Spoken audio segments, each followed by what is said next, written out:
पिताजी जल्दी चलिए, वरना मैं आज स्कूल में देरी से पहुंचूंगा। मेरी टीचर बहुत गुस्सा करती है। हाँ हाँ बेटा, अभी चलते हैं, बस 2 मिनट रुको। तभी रमेश की पत्नी कमरे से बाहर आती है और रमेश से कहती है, सुनिए जी, आज शाम को आप ऑफिस से जरा जल्दी घर आ जाइएगा। याद है ना, आज आपको मुझे शॉपिंग कराने के लिए लेकर जाना है। अरे भाग्यवान, इस महीने हाथ जरा तंग है। मेरी मानो तो शॉपिंग का विचार कुछ दिनों के लिए अपने दिमाग से निकाल ही दो। मैं तुम्हें अगले महीने पक्का शॉपिंग कराने ले जाऊंगा। अभी मुझे चलना चाहिए, वरना राजू को स्कूल पहुंचने में देर हो जाएगी। देखिए जी, अब आपके ये बहाने पुराने हो चुके हैं। मैं कुछ नहीं जानती। आज शाम को मुझे शॉपिंग करने जाना है, मतलब जाना है। आगे आपकी मर्जी। अच्छा ठीक है भाग्यवान, अब तुम पूरा घर सर पर मत उठाओ, मैं कुछ करता हूँ। इतना कहकर रमेश अपने बेटे राजू को लेकर वहां से चला जाता है।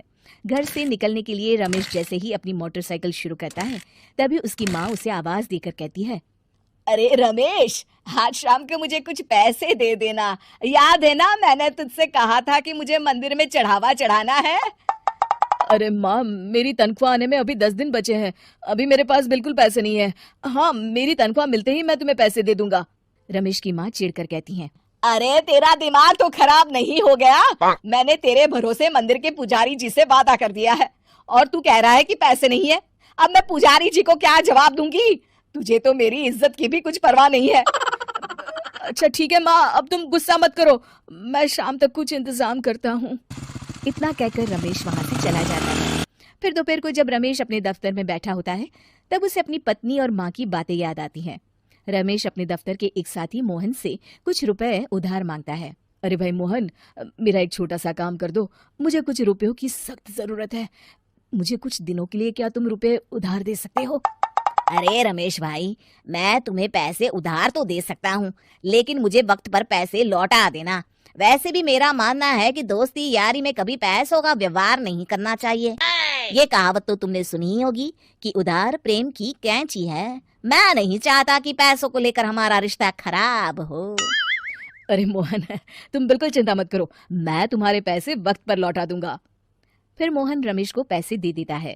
शाम को घर आकर रमेश कुछ पैसे अपनी माँ को देता है और साथ ही अपनी पत्नी को भी शॉपिंग कराने बाजार लेकर जाता है। रमेश की पत्नी और उसकी माँ का स्वभाव जरूरत से ज्यादा खर्चीला होने के कारण दोनों हमेशा बेवजह पैसे खर्च करती हैं।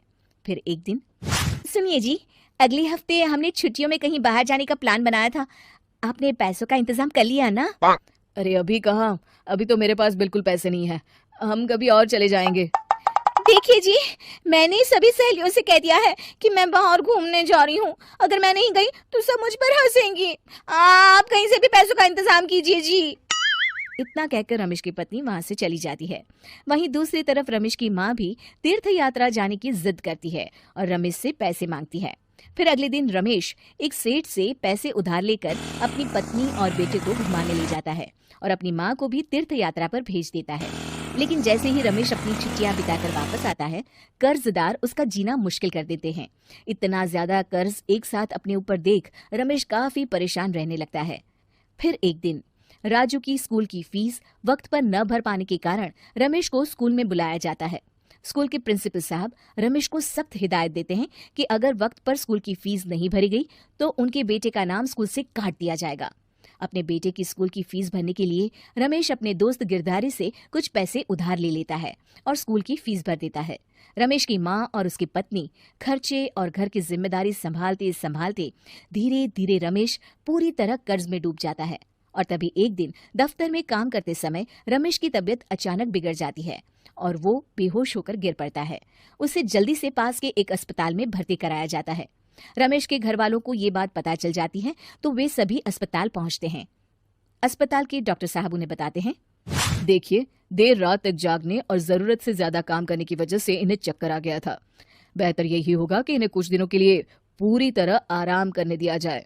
रमेश की हालत देखकर उसके बेटे राजू को बहुत गुस्सा आता है और वो अपनी दादी और माँ से कहता है, माँ, दादी, मैं इतना छोटा हूँ, फिर भी मैं इतना समझता हूँ कि पिताजी दिन रात दफ्तर में काम करके पैसे कमाते हैं।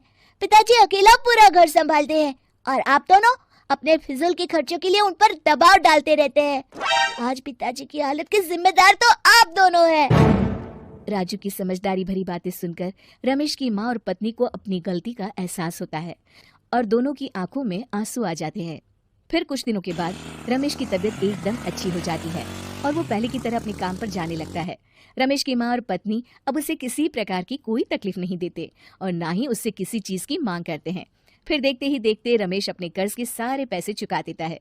उसकी जिंदगी पहले की तरह अच्छी हो जाती है और वो अपने परिवार के साथ खुशी खुशी रहने लगता है। शिक्षा, हमारे रिश्ते एक तराजू की तरह होते हैं जिसकी दोनों ओर जिम्मेदारी और समझदारी का वजन बराबर होना चाहिए।